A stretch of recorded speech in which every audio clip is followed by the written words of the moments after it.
Good morning, boys and girls. Today I'm going to read you Goldilocks and the Three Bears. Now, this book is a little different than the other Goldilocks books that we have read. In this book, it's kind of like Goldilocks is a naughty little girl, and she goes into someone's house without asking, which is similar to the other books, but in this one, it's kind of through the eyes of the bears and how inconvenient that little girl made their lives. So, let's look at this book closer. So this is the story, Goldilocks and the Three Bears. See, there they are. There's the three bears, and there's Goldilocks looking cute. And so this is the cover. It's kind of banged up. This book has been around for a long time. Unfortunately, I got a hole in it right here on its metal. But the cover of the book, tells us a lot of information. It shows us who the characters are in the book, and it shows us the setting, which is going to be in the woods. And the title is The Goldilocks and the Three Bears, and this story is told and illustrated by James Marshall. He's the author and the illustrator. He has two jobs.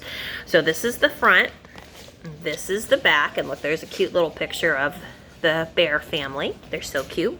And there's the spine, which holds everything together. So let's get started. So it's Goldilocks and the Three Bears. So I'm going to turn you a little bit so you'll be able to see the pictures a whole lot better and still hear me, okay? All right, here we go. Very humid. My pages are sticking together today. All right. And so we begin. Once there was a little girl called Goldilocks. What a sweet child, someone new in town said. That's what you think, said a neighbor. Look, she's swinging and she's got a mischievous grin on her face. She's going to land in the water. And what do you think it's going to do to these poor cats? One morning, Goldilocks' mother sent her to buy muffins in the next village. You must promise not to take the shortcut through the forest, she said. I've heard that bears live there. I promise, said Goldilocks. But to tell the truth, Goldilocks was one of those naughty little girls who did exactly as she pleased. Look, there's a sign in the woods right here. It says shortcut, and there's all these little signs on it. This one says danger, very risky, not a good idea.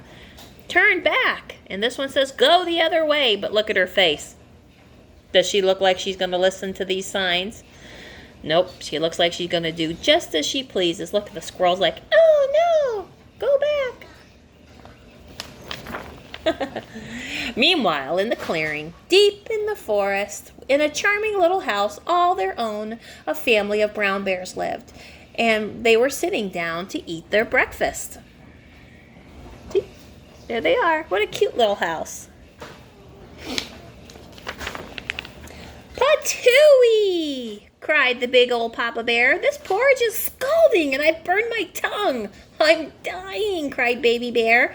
Now really, said Mama Bear, who was the medium size. That's quite enough. I know, said Papa Bear. Why don't we go for a spin while our porridge is cooling?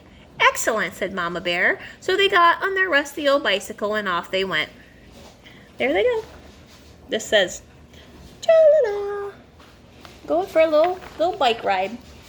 A few minutes later, Goldilocks arrived at the bear's house, and she walked right in without even bothering to knock. On the dining room table, there were 3 inviting bowls of porridge. I don't mind if I do, said Goldilocks, helping herself to the biggest bowl. Not nice. But the porridge in the biggest bowl was much too hot. Patooey, cried Goldilocks, and she spat it out. Next, she tasted the porridge of the medium-sized bowl, but that porridge was much too cold. Then Goldilocks tasted the porridge in the little bowl, and it was just right, neither too hot nor too cold. In fact, she liked it so much that she gobbled it right up. Feeling full and satisfied, Goldilocks thought it would be fun to have a look around. She right away noticed a coarse brown hair was everywhere. She said, they must have kitties. In the parlor, there were 3 chairs. I don't mind if I do, she said, climbing into the biggest one. But the biggest chair was much too hard, and she just couldn't get comfortable. Coarse brown fur. What do you think that is? That's not a kitty. Next, she sat in the medium-sized chair, but that chair was much too soft, and she thought she might never get out of it. Look, it must be very soft. Look, she sunk right inside of it.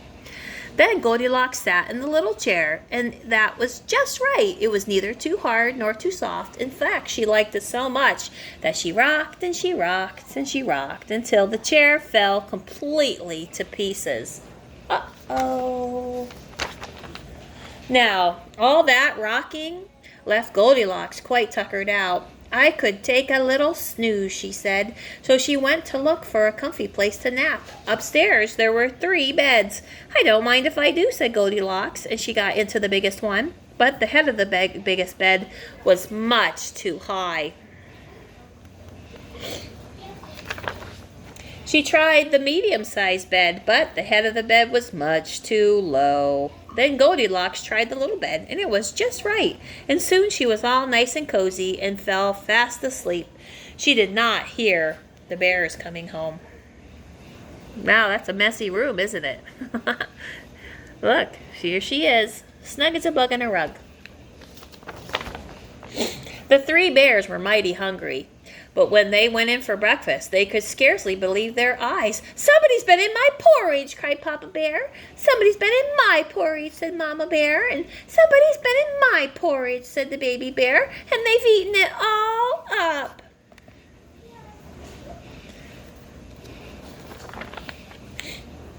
In the parlor, the 3 bears were in for another little surprise. "Somebody has been sitting in my chair," said Papa Bear.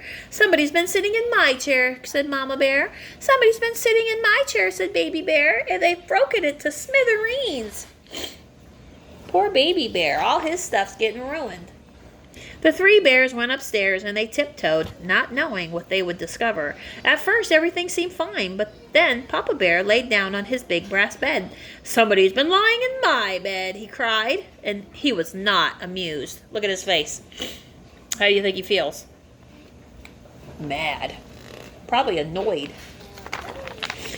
"Ah!" cried Mama Bear. "Somebody's been lying in my bed." "Look," cried Baby Bear. "Somebody's been lying in my bed. And she's still there." "Now see here," roared Papa Bear, and Goldilocks woke up with a start. And her eyes nearly popped out of her head. But before the bears could demand a proper explanation, Goldilocks was out of bed and out the window and on her way home. "Who was that little girl?" cried Baby Bear. "I have no idea," said Mama Bear, "but I hope we never see her again." And they never did. The end. Did you like that story? It was pretty good. I liked it. It was a little bit different than the other Goldilocks and the 3 Bears stories that we've read before, isn't it? I thought so. I thought you might like it. Why don't you take the time and draw me a picture of what your favorite part of the story is and send that over to me. All right. Until next time, I love you guys. Bye.